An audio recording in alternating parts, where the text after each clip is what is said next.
అందరికీ నమస్కారం. దివ్య దర్శనం ఛానల్కు స్వాగతం.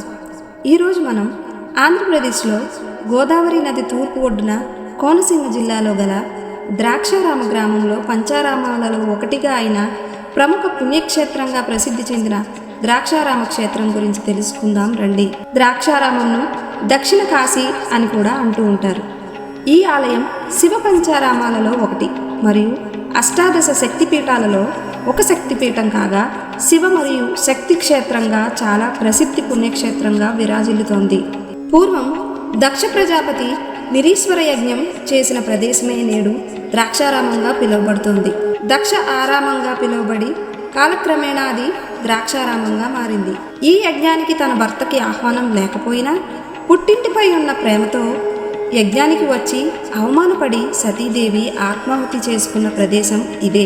తన భార్య అవమానపడి ఆత్మాహుతి చేసుకునేందుకు కారణమైనందుకు పరమశివుడు వీరభద్రస్వామిని సృష్టించి దక్షుని తలను నరికించాడు.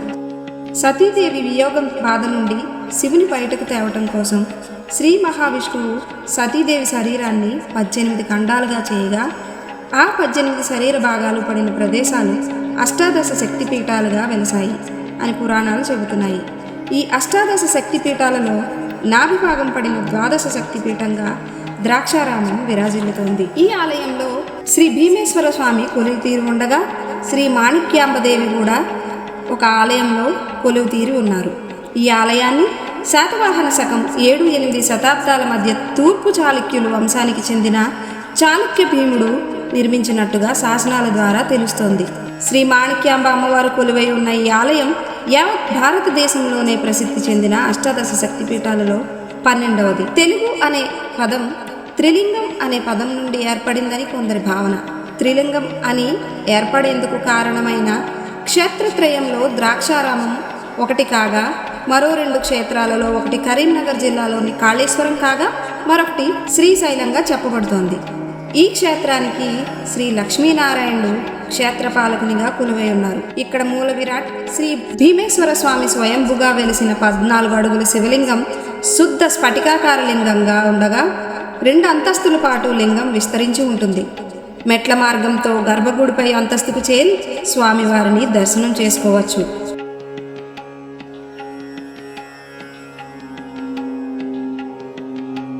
ఈ క్షేత్రంలో స్వామివారికి ఒక ప్రత్యేకత ఉంది. తెల్లవారుజామున లేత సూర్యకాంతి శివలింగంపై పడటం రోజూ జరుగుతుంది. అలాగే ద్రాక్షారామ భీమేశ్వరాలయ ప్రాంగణంలో ఈశాన్యంలో అష్టాదశ శక్తిపీఠాలలో 12వ శక్తిపీఠమైన శ్రీ మాణిక్యాంబ ఆలయం కొలువై ఉంది. పూర్వం తారకాసురుడు అనే రాక్షసుడు శివుని గురించి ఘోర తపస్సును ఆచరించగా పరమశివుడు ప్రత్యక్షమై అతని కోరిన విధంగా తన ఆత్మలింగాన్ని ప్రసాదిస్తాడు. క్రూర స్వభావం కలిగిన తారకాసురుడు ఆ ఆత్మలింగ మహిమతో దేవతలను, ఋషులను, సత్పురుషులను నానా ఇబ్బందులు పెడుతూ ఉండగా ఆ బాధలు భరించలేక వారంతా విష్ణుమూర్తిని చేరి ప్రార్థిస్తారు. అప్పుడు విష్ణుమూర్తి ఆ లింగం తొలగితే గాని ఆ రాక్షసుని శక్తి నశించదని, ఈశ్వరాంశతో జన్మించిన వారే అతని సంహారం చేయగలరని, మరెవరూ సంహరించలేకుండా శివుని నుండి ఆ తారకాసురుడు వరం తీసుకున్నాడని వివరిస్తారు. ఆ కారణంగా కుమార సంభవం జరుగుతుంది. కుమారస్వామి రుద్రగణములకు నాయకత్వం వహించి తారకాసురుడితో యుద్ధం చేసినప్పుడు స్వామి విసిరిన బాణం ఆత్మలింగానికి తగిలి 5 ముక్కలు కాగా అవి భూమి మీద 5 చోట్ల పడి అవే పంచారామ క్షేత్రాలుగా అవతరించగా వాటిలో ద్రాక్షారామ క్షేత్రం కూడా ఒకటిగా తెలుస్తోంది. మరి ఇంకెందుకు ఆలస్యం? ఇంతటి పరమ పవిత్ర క్షేత్రమైన ద్రాక్షారామ క్షేత్రాన్ని దర్శించి శ్రీ భీమేశ్వర స్వామి మరియు మాణిక్యాంబ అమ్మవార్ల అనుగ్రహానికి పాత్రులు కండి. ద్రాక్షారామ క్షేత్రం రోడ్డు మార్గంలో కాకినాడ నుండి 28 కిలోమీటర్లు, రాజమండ్రి నుంచి 50 కిలోమీటర్లు, అమలాపురం నుంచి 25 కిలోమీటర్ల దూరంలో ఉంది. ఇవండి ద్రాక్షారామ క్షేత్ర వివరాలు. మరొక ఆలయ విశేషాలతో మరొక వీడియోతో కలుద్దాం. మీకు ఈ వీడియో నచ్చినట్లయితే లైక్ చేయండి, మీ ఫ్రెండ్స్ అండ్ ఫ్యామిలీకి షేర్ చేయండి, అలాగే సబ్స్క్రైబ్ తప్పకుండా చేయండి.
ఆలయ వివరాలతో మళ్ళా కలుద్దాం. అంతవరకు సెలవు. నమస్కారం.